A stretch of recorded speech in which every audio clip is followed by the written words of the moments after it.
10,000 listeners by the end of 2011. That is the Marketplace of Ideas goal, and you can help us get there by making the show bigger, better, stronger, faster, etc., etc., etc., by giving your suggestions, what you like, what you don't like, your complete review and a rating on iTunes. Just search for the Marketplace of Ideas on iTunes, get to our page on the iTunes podcast directory, and at the bottom, there is your opportunity to write your review and submit your rating. Thanks to Joe Whitmarsh, Brian Noack, L.U. Flyer, Lemon Freshman, American Splendor, Lou Phoebe, Blodgett, Anon Fan, Early Man, John Bergmeyer, Charles Montz, SDF 100. Why do I have to choose a nickname? They've all given their voice. Why don't you as well?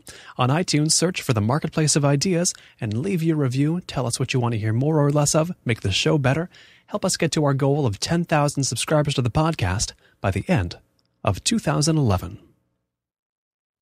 This week on the Marketplace of Ideas, it's a conversation with John Rabe, host of KPCC's Off Ramp, a lively, weekly, kind of pointillist look, or rather listen, at the culture of Los Angeles and Southern California.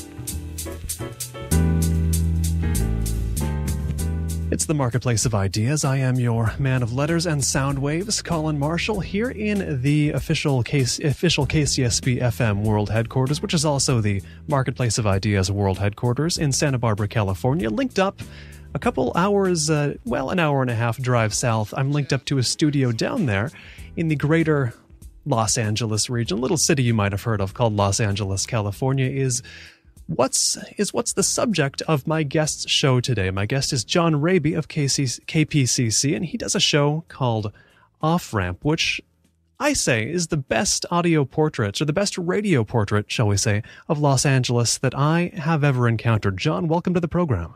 Dude, thank you very much. I'm honored. First of all, I should ask, I just used the phrase radio portrait of Los Angeles to describe your show. Is that accurate, do you think, or is that just me being kind of public radio-y about it? You know, what's a good description? No, I think that's absolutely fine. It's Off Ramp is a show about anything interesting happening in Southern California. So, radio portrait is fine. It's kind of like an accumulation of snapshots, or I don't know, like a buckshot approach to covering something as huge as Southern California. So if you put all of the shows together that we've done since August of 2006, you'd have a pointillist portrait on the radio. Maybe if you're talking digital, because everything's broken up into tiny little pieces, you've got your radio portrait. I like that pointillist image, because there's a lot of analogies I've tried to think of to describe the show, and certainly when I reviewed it on Pod Thoughts for the Sound of Young America's website, which is, I believe, how you encountered me originally, I was just trying to think how to describe what it's doing. And certainly the idea that it covers not just LA, but Southern California in general is something that I didn't quite frame when we started off. So how far are the boundaries of the show? How far are you willing to go in the name of, what's interesting down in around LA and beyond? Well, our signal reaches up to, I think, let's say up maybe slightly into Ventura County, and then all the way down to northern San Diego County. It reaches, I think, a little bit past Palm Springs, and then somewhere out into the water of the Pacific Ocean. I don't know exactly how far. So we try to pick things for the show that are somewhere in that area, which gives us a huge amount of leeway. But there are times when we do stuff that I think is simply interesting for Southern Californians to hear that may have no actual connection to Southern California. I had Alan First on the show, who is the historical spy novelist. There's no connection, but I love Alan First. I knew that he'd be a great talker. One of our commentators, Mark Hafley, recently realized that everybody was talking about the mosque that they want to build, and the cultural center they want to build on Ground Zero. And he said, look, this used to be an Arab neighborhood before they leveled the area in order to build the World Trade Center. So does that have something to do with Los Angeles? Well, Angelenos and Southern Californians care about that issue. So, I stretch the boundaries when I want to. And the boundaries are already pretty wide. I'm just thinking about the mandate of a show that covers interesting things in Southern California. Southern California is very large. Interesting things is kind of an infinitely wide mandate. That seems to me like it introduces its own set of difficulties. Are there actually as few constraints as I'm describing it? Yes, there are there are very, very few constraints.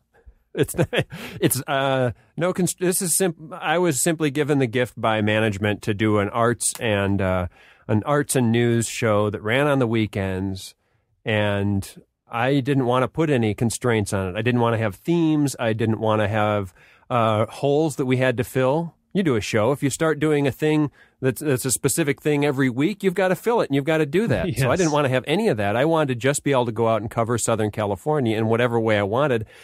And either management agreed or they didn't notice that's how I described it. And so that's what I've been doing for 4 years.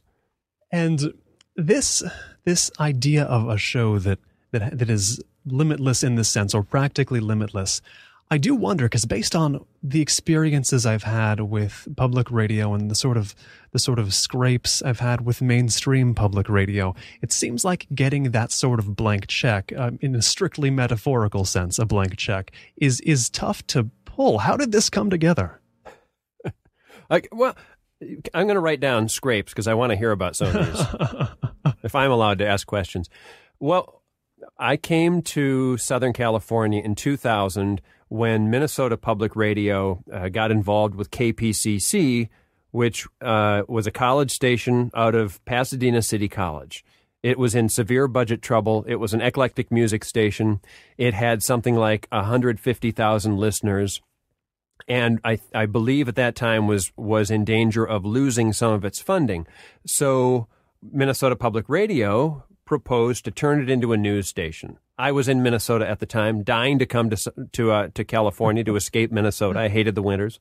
And so I came and was the local All Things Considered host for about 4 years. I was stuck in a studio doing, and this is so I'm a reporter, I'm a journalist. I love to get out and explore. And I was stuck in a studio doing weather and traffic every 9 minutes and phone interviews when all the reporters of KPCC were out covering the stories. And it was really frustrating. So I got off of All Things Considered. They made me a health and housing reporter. And so that gave me a huge amount of leeway to cover interesting stuff in Southern California. And then by that time, the station had grown and they could afford to do a show on the weekends about arts and culture and news in Southern California. In other words, they needed a reporter for the 2 or 3 years that I was a reporter. Then when we hired more people, then they could afford the luxury of this show on the weekend. And so that is how that happened. And I've lost track of your original question. Well, it's just a fascination, really, more than a question, that you were able to get such creative freedom doing the show. Yeah. And so we started doing the show. My producer at the time, Queen Kim, and I started doing the show, and they liked what was on the air, and they didn't kvetch. I mean, it was we didn't even pilot the show, which I think is a remarkable thing. They trusted us to come up with good material 1 hour every week. And instead of piloting the show, we did something that I think a lot of shows should try. And that is, instead of going weekly, we went every other week. So we didn't have one perfect show in the can and then had a train wreck the next week because we didn't have enough stuff ready. Right. We could kind of ease into it. And it gave us this great freedom to think a little bit, not too long. And to do the show. We did the show bi-weekly for a couple months and then went weekly. And by that time, we had our footing. We knew what we were doing more. We had more stuff in the can, banked up. And so that worked very well. And the managers liked what we were doing. But they'd also liked what I'd been doing for the past 6 years. And I'd been in the company as a whole, part of Minnesota Public Radio since 1993. So they knew and trusted me to come up with good stuff. And Queena had a good track record with the show that she was working on, Pacific Drift. So there was a lot of trust involved which I think maybe you're talking about scrapes in public radio, which might be rare. They didn't make us pilot it. They didn't think it to death. They just said, go and do this and try it. And we also said, and this is important in the not piloting thing, my boss, the program director said, if it's awful, we'll cancel it and you'll go back to reporting. That's in a way comforting to know if it's awful, we'll cancel it, because you wouldn't be stuck there flailing with a monstrosity if it were to become that, without getting any feedback telling you to do something different. And this makes me think of what you just said, being the All Things Considered host, being stuck essentially in that box with your voice going out into the void, not being able to engage with the world. I've never hosted All Things Considered, but it's a little bit of a surreal experience, isn't it? It is a little odd, and there are people who are perfect at it. The folks at National Public Radio, and also Steve Julian, who's our local host, Alex Cohn, Steve is our local host for Morning Edition, Alex Cohn is our local host for All Things Considered, and they love doing that. But you'll even notice the local or the national host for All Things Considered, they get out of the studio every once in a while. They go off and do some fantastic voyage, or they cover an issue. They get out and have somebody else replace them, because I think you get in those four walls and you get lonely, or you get cabin fever, or whatever you want to call it. Indeed, it is something that I so much enjoy myself, getting outside of the studio, going to engage with the world, because, on a medium like radio, especially before podcasting really took off, it was kind of hard to tell who was listening to you, who in the world was actually on the other end of what you were saying. And I have to imagine one of the principles of Off-Ramp that at least you created it with, or that it developed into having, was that you wanted this to be a very external world show, for lack of a better term. Like, this is a show that is out there in the world, that is minimally inside a studio, minimally inside the carpeted walls. Is that true? Absolutely, and it's pragmatic as well as it's thematic. Oh, and I could explain that if you like. Indeed. If you bring somebody into a studio, they're going to want to sit there for half an hour or an hour. Because we're going to wind up on Off-Ramp usually using 5 minutes of an interview. So you bring in somebody, they want to sit and talk for a whole hour. If I go to them, if I grab them on the street, or we meet them someplace in Southern California that is kind of emblematic of their story, or even just any place that sounds like it's not a studio, you can talk for 10 minutes and then say, okay, see you later. Hey, my parking meter's expired. You can leave. You have good stuff. And you stay and do the interview until you have good stuff. But then you can go. And there's no... The logistics of it keep it from being some huge involved thing that you then have to edit, because it's a lot easier to edit 10 minutes than it is to edit a whole hour. Oh, yes. They don't have the expectations. And you also, so there's that part of it. So you're controlling the situation. But then, right, you also sound like you're someplace not in a studio, and people react differently. They sound differently. And I think actually if you just went out into a parking lot of your station and interviewed somebody, and it didn't say where you were, you didn't say why you were doing it, you interviewed somebody even just about a book or whatever it might be, not about parking, not about lots, not about outside, it would sound different in just a little way, and listeners would hear it, and it would just add another layer without it actually having anything to do with what you're doing on the radio. It does add something. What do they call it in public radio and in the industry? Sound richness as well. There's a certain sound richness to that.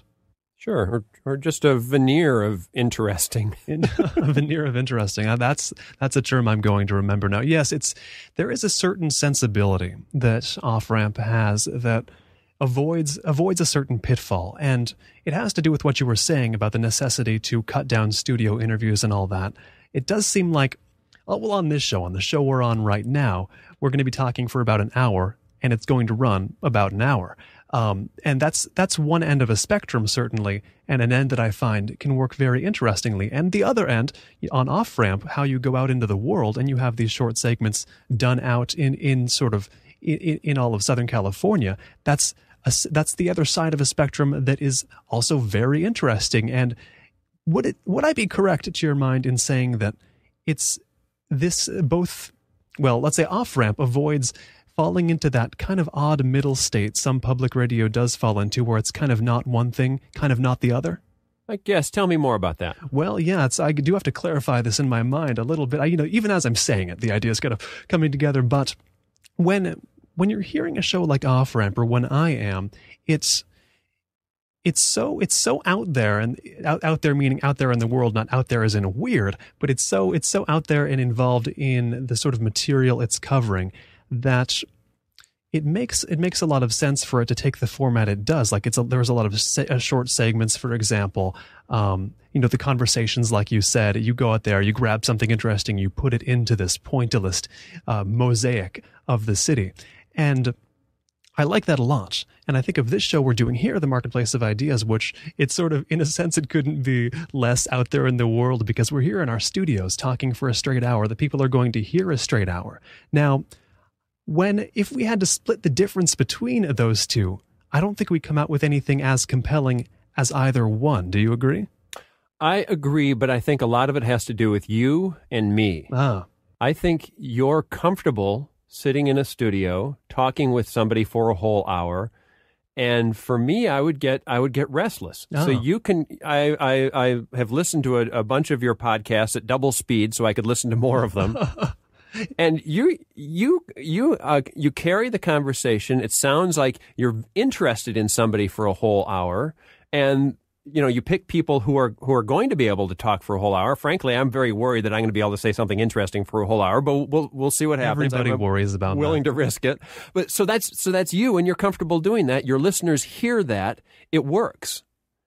For me, and maybe maybe you'd be great at doing man on the street stuff. Maybe you'd be lousy at it, but you're doing the thing that works, and I'm doing the thing that works. Right. So I think that's another key to doing good radio, is you have to be doing something that is true to yourself, because your listeners have, every listener has a BS filter, and they'll hear it, and if you're being fake, they're going to go to the oldies station or to the classical station, yes, or whatever it is. They're going to tune it out. Right. There is the BS filter in operation there, and I think of it as being an actual human being, and thinking of what setting is going to make you on the radio, the people you're working with on the radio, be actual human beings. And that's one of the things I really like about Off Ramp is that there is a lot of people are actually being people on it. And whatever about the format that you've engineered over the years, or that's evolved over the years, that makes that really work, I mean, I'm not sure, but we'll get into it. But it does seem like,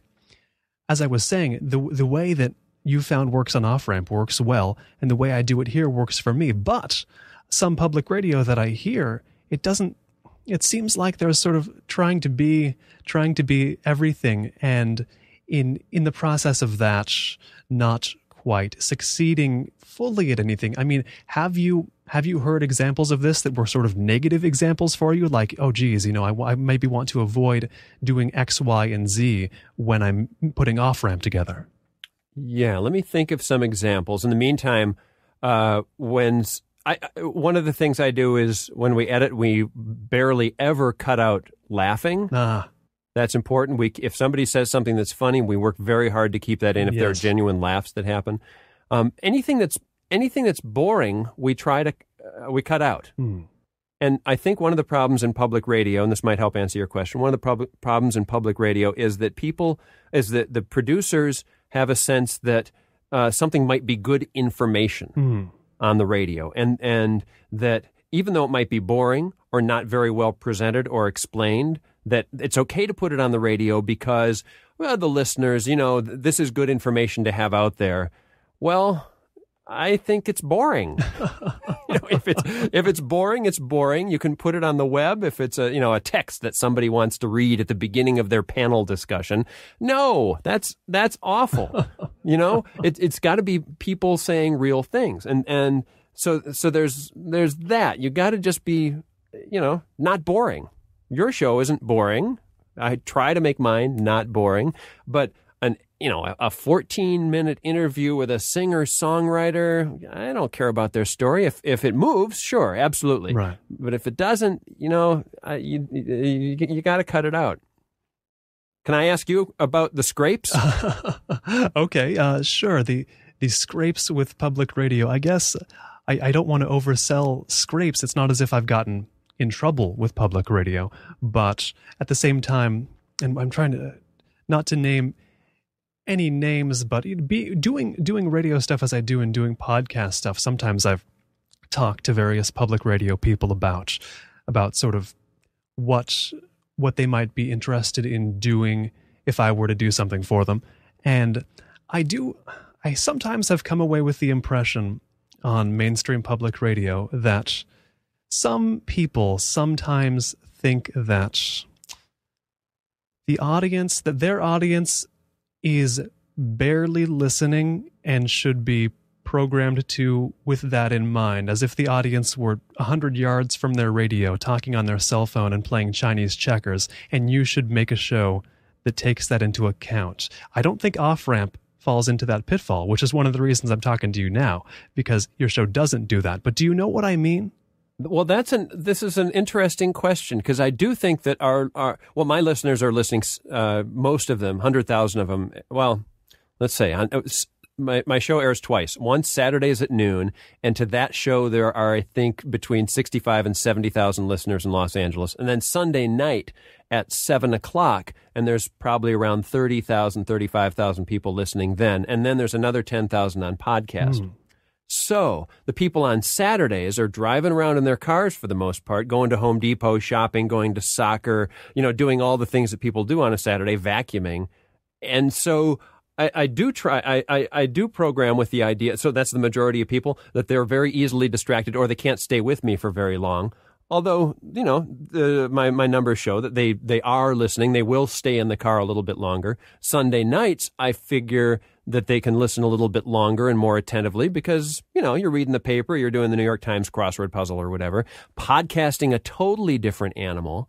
So, I do try to push the boundaries a little bit. I do try to call people's attention, but I guess I don't shout at them. Yeah, and I mean, shouting is something you associate more with commercial radio, who just do that a lot in desperation, rather than public radio, whose shouting isn't so much shouting, but just it's like if I'm listening to a piece on public radio when I'm told 15 times within the span of 20 minutes who's being interviewed and what it's about. Oh, yeah, that's awful. Yeah, exactly. So I mean, Off-Ramp avoids that, or if you're doing it, I don't notice it. So maybe that's another thing as well. Whatever you're doing, I don't feel the same bad vibe. Well, thank you for noticing that. On shorter interviews, I won't do a back announce. Because I figure I just said who it was 2 minutes ago, and you can go to the website if you're dying to know, and it's better to just move on with get into a piece of music that reinforces the mood of the piece, or move into another piece that's interesting, or make a connection, or make a comment, or do something that's more valuable with that time. So that's a good point. If an interview goes 5 minutes, I would back announce it probably and say who it was, but we or over announce it before a piece when someone will say that so and so is the emeritus chair of X, Y, and Z at this or that college, when they could just say Colin Marshall is an expert in Old English literature at USC. Boom, welcome to the show. What about Chaucer? My degree in Old English literature at USC has come in very handy over the years, I guarantee you. Now, yeah, it makes sense to do it that way. And I do want to come back to a point you made a little bit ago, that the show is, of course, a podcast as well as a broadcast. As you said, completely different animal. One of the things I appreciate about the way Off-Ramp does this is that for a lot of public radio shows, and this one included, by the way, the podcast equals the broadcast. They're essentially exactly the same thing. But on the podcast of Off-Ramp, there are extended, as I call them, extended dance mixes of the interviews you do and of the pieces you have on there. There's longer versions of what might only be a segment, as I understand it, in the actual broadcast. And was that in place from the beginning of the show's podcasting? No. And it's the answer to why it's no is kind of boring and technical. I didn't have a really good way to make a special podcast until I think about a year ago. So it's about Pro Tools and learning how to use it and stuff that we don't need to get into unless you want. a lot of boring discussion. But in case your listeners didn't see your posting on Off Ramp, you said that one of the things you wished I had more of were these in-depth discussions. And I think I wrote back, I'd love to, but people are driving around, they're doing too much stuff for us to do too much extended talking. And so that's why I put out these special podcasts, is because I figure a podcast somebody can listen to or not. They can. I'm not losing them. If they don't want to hear, a half-hour interview with Donovan or with the editors of Slake magazine, they can just not listen to that particular one, or they can listen to it in chunks, but they'll probably come back and check out the next one. They'll say, hey, this one isn't for me, but the next one will be interesting. But if it's on the radio, then you're just kind of losing them. So I try to put the extended stuff into podcasts. It is cool to have those there, and especially you mentioned the editors of the Los Angeles literary journal Slake. I really enjoyed that one, and it's a really nice thing to have. And I want to get an idea of, I guess, has there been any effect on the way that you think about programming, the way you think about putting shows together, the way you think about more like what you record, the material you're getting, because of the fact that you also have this outlet as a podcast where somebody can hear the unadulterated version of your conversation with the editors of a literary journal, for example. Yeah. With that, I specifically had in mind a special podcast. Oh, okay. We did a great interview with, recently, and I'll just a little promo for something coming up. There is a voice actor who does wonderful work in anime, and he gave us basically a master's lesson in how to do voice work. And the interview was conducted by Charles Solomon, an animation expert. So there's probably 30 minutes of audio that's really terrific. It really stands up. And so I just had to sit down in a studio, but in this case, I thought it was okay. And this guy was great, and Charles was great. And I'm going to throw in some clips that are examples of this guy in his in the actual anime. So it's going to be a really cool 30 minutes, and I figure we'll get a lot of hits on that. This is an interview that really lends itself to being 30 minutes long, and so I set aside that time. But there are many, many other things that are not that interesting, and so I might I'll just release the 5-minute version that gets broadcast, or maybe just the 10-minute version. Put that on the web, not as a special podcast. I'll set it up ahead of time, give myself the time, think of a bunch of questions, and then treat it like a short radio show, a 30-minute radio show or a 20-minute radio show when I'm on the scene, doing the announces, doing the setup, so that the editing's very easy, and we can just throw it out there as a podcast that you can either listen to or not, depending on how you feel, where you are, what you're doing. And you mentioned you were able to, with an interview like that, think up a bunch of questions and have them at the ready. Now, this is an interviewer to interviewer thing. Maybe it's shop talk, but I myself have never been able to work up questions in advance, and that sounds like it's just so unprofessional. But for some reason, it hasn't been the style I've been able to get into. You've found that you can do that you can actually have questions that'll. I mean, this is maybe just the fact that you have a lot of experience in public radio, but you can get a lot of workable questions put together beforehand and use them. Oh yeah, no, my entire broadcasting career has been based on me preventing myself from making hideous errors. When I started out in radio in 1982 at WLXX 99.5 in Sault Ste. Marie, Michigan, I had a habit of leaving the mic on. Ooh. Right. So my habit when the mic was on and I was not talking was to be absolutely silent, and I made a little sign for myself saying, turn the mic off, dummy. Apparently once I did say, I think it was the S word, under my breath. Ooh. Because a cart wouldn't fire. A cart, for listeners, is something like an 8-track tape that we used to put commercials on. Right. So I developed that kind of fail-safe. And if I write a list of questions, then I know that in case I have a brain fart, that I can go to the next question on the list, and nobody's going to know. So I do that to cover for myself. You apparently have more confidence and a better short-term memory than I do. Well, that's the charitable way to spin it. I thank you for spinning it charitably. But yeah, there's certainly a number of ways to frame that. You could just say I'm unable to unable to concentrate long enough to write up a list of questions beforehand. But I do my research. And one of the things I found out was that you got, as you alluded to, you got your start pretty young in public radio, like very impressively young. How did that happen? My dad was in broadcasting, and he knew people and got me my first 2 jobs. Oh, really? Now, Yep. that's a situation where someone might say, "Oh, it was nepotism. He got, his dad put him in there." But at the same time, here's what I think. It's nepotism, and my dad got me those jobs, and I really only came to that conclusion in the last 10 years or so. This is 20 years after the fact. I was like, wait a minute.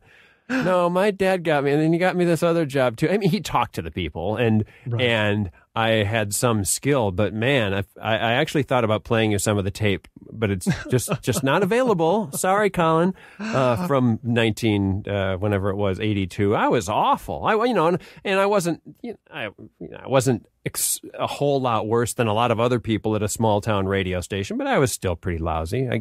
I guess I had some innate talent that had been, trained in me, but never, I was pretty lousy, and I needed that help of the boost to get into radio from my dad.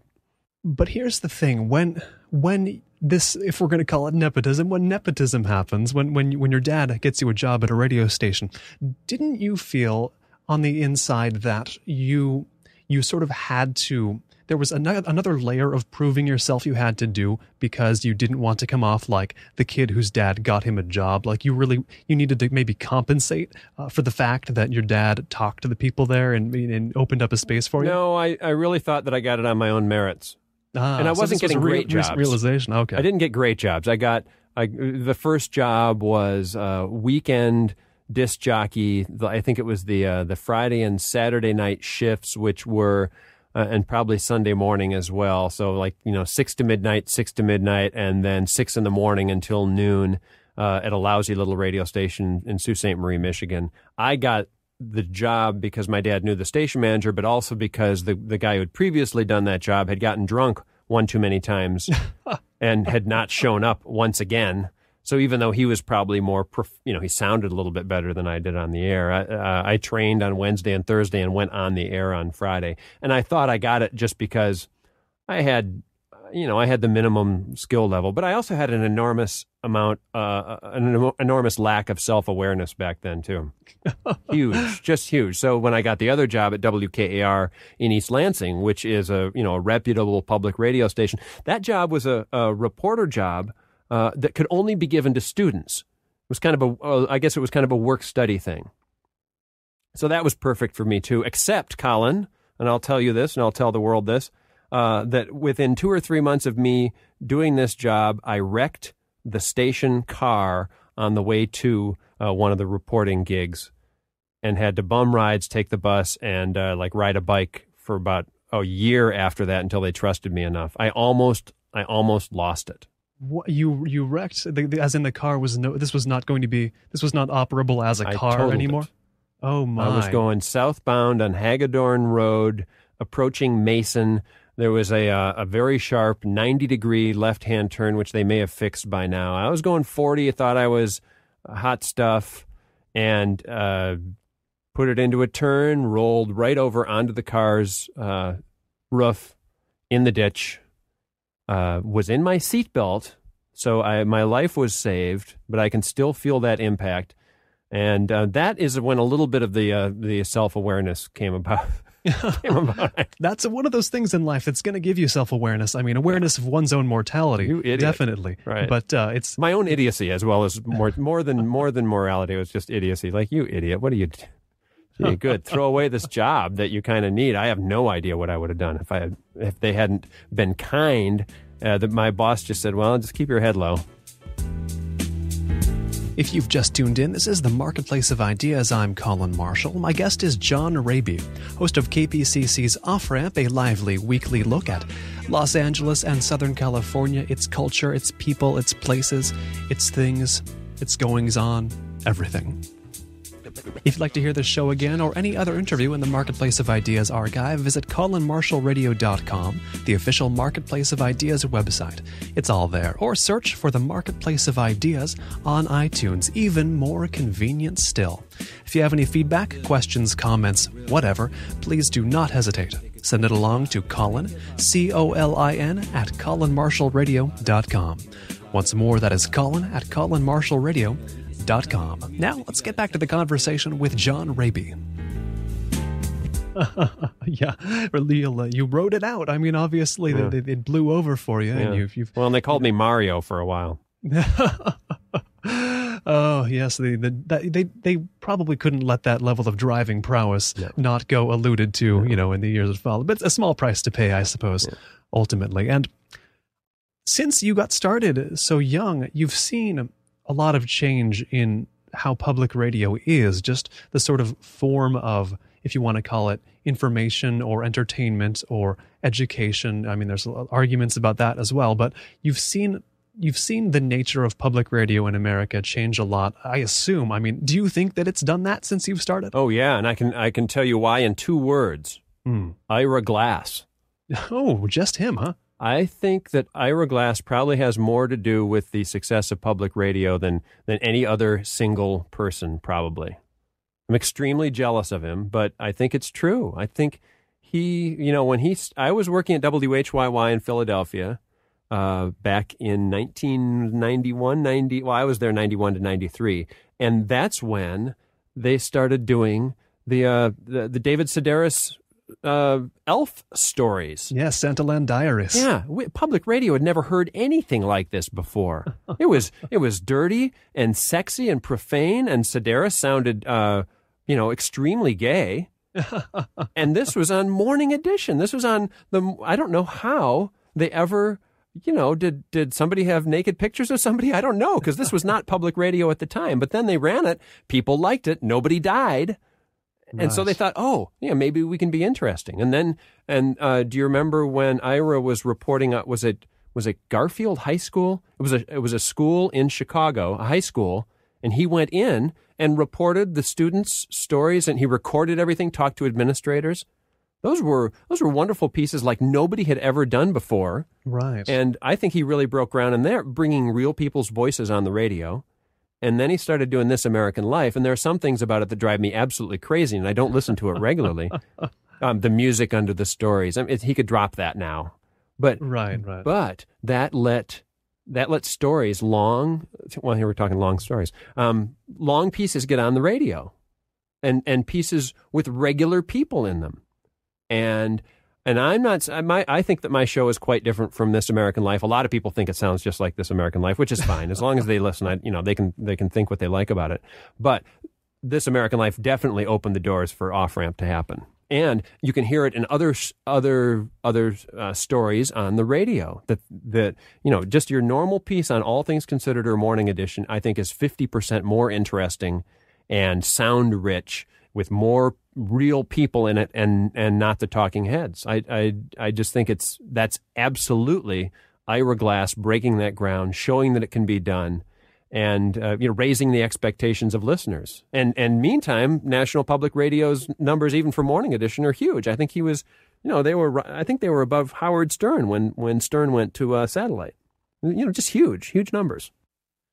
I mentioned earlier that I came to your attention based on writing a review of Off-Ramp, the podcast version, for a site called MaximumFun.org, the site of The Sound of Young America, which is a public radio show hosted by Jesse Thorne, who's a friend of mine, and he is one of the younger people in public radio. He's 29, I believe, and I'm a little younger than him, so we talk a lot about what's going on in public radio, how to carve our own place out in it. And he brings up Ira Glass as his main inspiration as well. And he had a tweet on Twitter recently where he said something like, "I learned from Ira Glass that public radio can be different. The rest of the world learned from Ira Glass that public radio can all sound like This American Life." And I thought that was an intriguing way of putting it, because you said people who maybe are not that close to public radio said Off-Ramp sounds like This American Life. I don't think they sound the same at all, but the influence of This American Life is far and wide.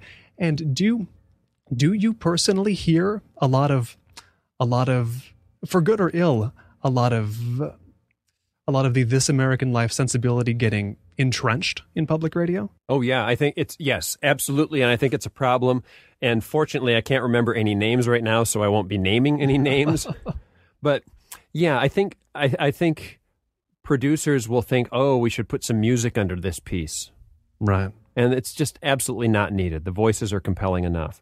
Or there are some announcers now on National Public Radio who are stringers or staffers who sound like clones of Ira Glass, with the hesitation and the cadence and the I think it's kind of a fakey conversationalism.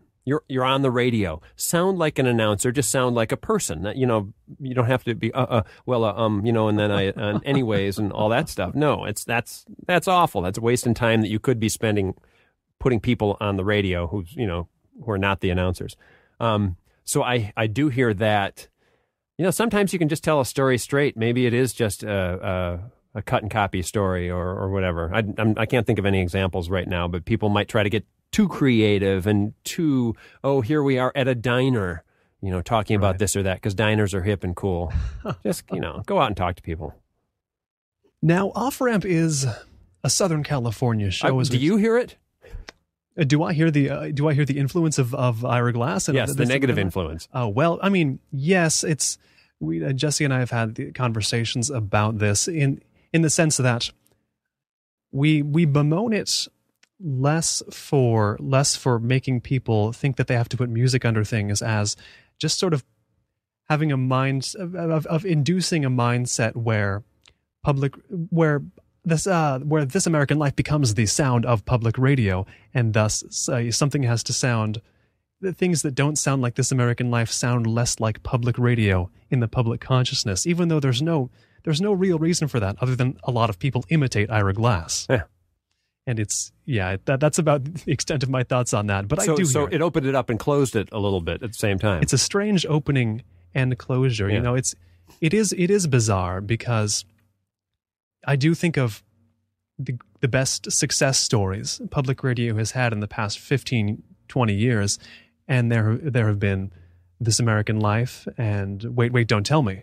And both of those, you can kind of feel the influence all around. Whenever something big breaks out in public radio, it seems like in the world of public radio, the influence of the successful is much more persuasive isn't the word, but the influence is more influential than in other media. Do you think that's true? That was a very complicated question, needlessly complicated, but the big successes in public radio, I find they out of proportion to that influence the new shows that came after them. Do you know what I mean there? Well, I don't know that Wait is having an influence yet. I see. Even that's taken its time. Yeah. And as you were saying that, I was thinking of something about Wait. And I'm not claiming any credit here for our family. Wait arose on its own, but something like 60 years ago, my father at the University of Detroit started a radio quiz show called Ask the Professor, which was it was very similar to the panel shows that were on at the time, like What's My Line, where they bring on some raconteurs and talk. That show is still on the air. Wow. At one time, it was nationwide. It was even out here in Los Angeles for a while.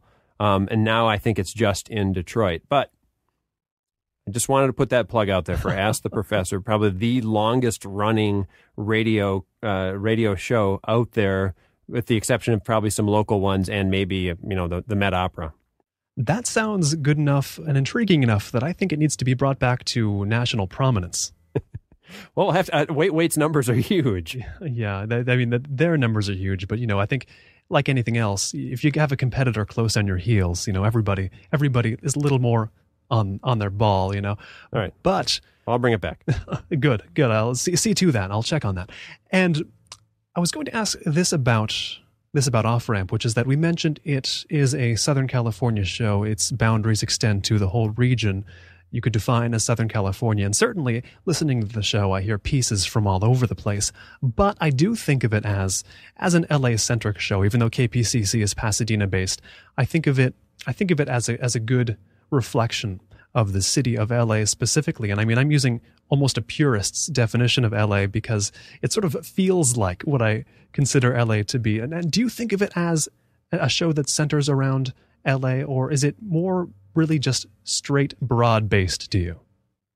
I mean, a broad-based appeal, like somebody would want to listen to it in Idaho, or anywhere in Southern California they'd want to listen to it? Not so much about the appeal, but do you consider the show itself to, I mean, when you're making it, when you're thinking of what's important to the show, that it is spread evenly over Southern California, or that it does have LA as its focal point? Because I think of it as having LA as its focal point, but I could be wrong. It does. We need, but that's a problem, I think. Really? Most listeners are concentrated in Los Angeles, but not by a huge margin. We need to get to Orange County more. We need to get to Ventura County more to Riverside County and San Diego County.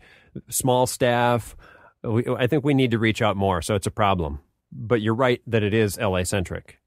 I just think it should be less LA-centric because there's obviously interesting stuff happening all over, and our listeners live all over. So that's one of the things we're going to address in the next year, and I'm glad you brought that up.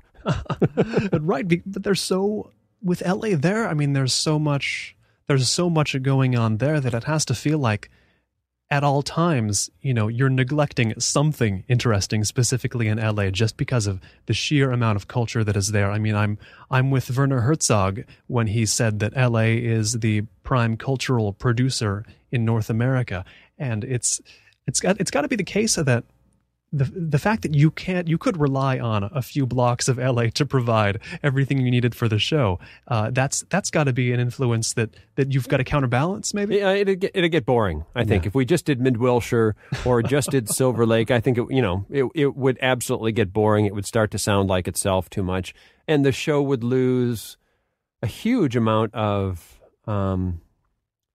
just the unexpected. I think, and the breadth. It just wouldn't be as good. And I know that it wouldn't be as good. I don't worry about stories we're missing because I figure that I'm going to be on the air for, I don't know, another 10 years, another 20 years, and that Los Angeles, Southern California will continue to generate stories. They'll continue to change, and we can go out and get those stories. It has absolutely never been a problem to find stories for Off-Ramp. And this brings me to one of my pet peeves about newsrooms. And that is when somebody says it's a slow news day.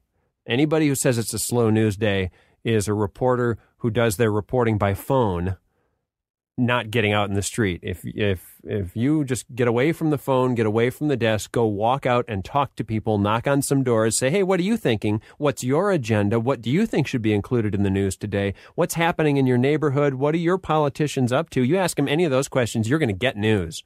You're going to find something happening.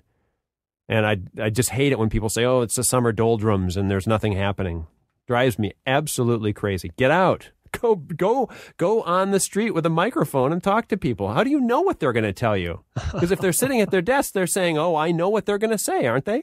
It's their psychic journalist powers. It's they see into the minds of the public, and they know that it's time to pack up early and get a jump on lunch, I guess. Oh, well, that's all right. If you're going to go, that's fine. Just don't say it's a I'm all for a 2-martini lunch, but just say I got to take some time off and just go to the Bounty, have a burger and a couple of martinis. That's fine, but don't say that it's a slow news day. Given that, the sort of public radio / life journey we've sketched you out as having has you going over a pretty big swath of the United States. I mean, starting out in Detroit, ending up right now, at least in Southern California. That's a pretty stark contrast, especially if you compare the places today. But I want to get an idea of what you think about Southern California as a place that can be a place that can be conveyed by the medium of radio. I mean, how is it different for good or for ill than the other places you've been, than the other places that have public radio you've been? What's unique about the way that Southern California and public radio can interact? That's a good question. I don't know if I'll get in trouble for saying this. I don't think that LA is necessarily unique. Well, it is one of the most diverse metropolises. Right. But if you went to New York, you could still do story after story and never run out of stories. So, would you ever talk to everybody about every story? No. So there's still tons of stories in New York, or even in Twin Falls, Idaho, or wherever. I don't think you'd run out of stories if you're doing your job and searching. But it is gee, I don't know, the most diverse that also has terrific weather? I think it's endlessly fascinating, and I love exploring Los Angeles. Maybe one of the things that's tough about it is the geographical layout of Southern California. It's really hard to grasp. It's not on a north-south grid like Philadelphia. Right. You know, if you take, you know when you're going north, you know when you're going south. In Los Angeles, you can drive into these, you can get in your car, drive, start going up a road in Mount Washington or in Los Feliz or in the Hollywood Hills or Topanga Canyon or, somewhere in Orange County and in the hills. And you never know what little dead end you're going to find or what weird little houses or odd little setups, what business you might find around this or that corner, because things aren't, they're kind of hidden in Southern California because of the geography, because the roads don't skew exactly north-south. They're not on a perfect grid. A lot of the geography is just kind of makeshift, or it follows the contours of the land. Does this make any sense? It does make sense, and it also this illuminates a certain phenomenon that I've seen. Tell me if you've seen it, but when somebody visits from, say, Western Europe, and they do the city tour of the U.S., they'll go to New York, they'll go to Chicago, they'll go to perhaps, maybe Seattle or something, and then they will visit Los Angeles, and Los Angeles is always the one, and to an extent, Southern California as a whole is the one that really tends to confuse people like this. They can't quite parse it as a usable city, and spending time in there, I find there's so much to be discovered and really a really pretty good user experience, but you have to treat it, and tell me if you feel the same way, you have to treat it as its own thing, because bringing the strategies of any other city, you'll just be one of those European tourists in their hotel because they're too perplexed to go outside. Yeah. Well, you can't get mad that there isn't great public transportation, because there just isn't. Right. From the Western European point of view, there just isn't. You can figure it out eventually, but so you got to get a car, you got to drive around. The best strategy, I think, is to go someplace high. Get high in L.A. Go up to the top of City Hall, go up to Griffith Observatory, go to the Getty Center even, or Signal Hill, or any of the various high points of the city, and then look out and bring a map up there and orient yourself. So there you can, there's Wilshire Boulevard. See how far it goes. Here's what happens to Sunset Boulevard. Look at Alameda goes all the way south. Follow the 110 all the way down to the port and all the way up to up to Pasadena. You can get a handle on where things are in the city and how it works.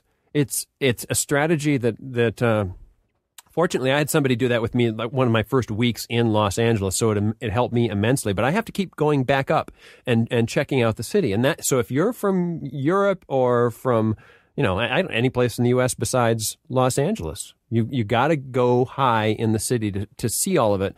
If you have the kind of mind like mine that's very German, and I must see things laid out in a kind of an analog sort of way. The other thing is to forget about Hollywood.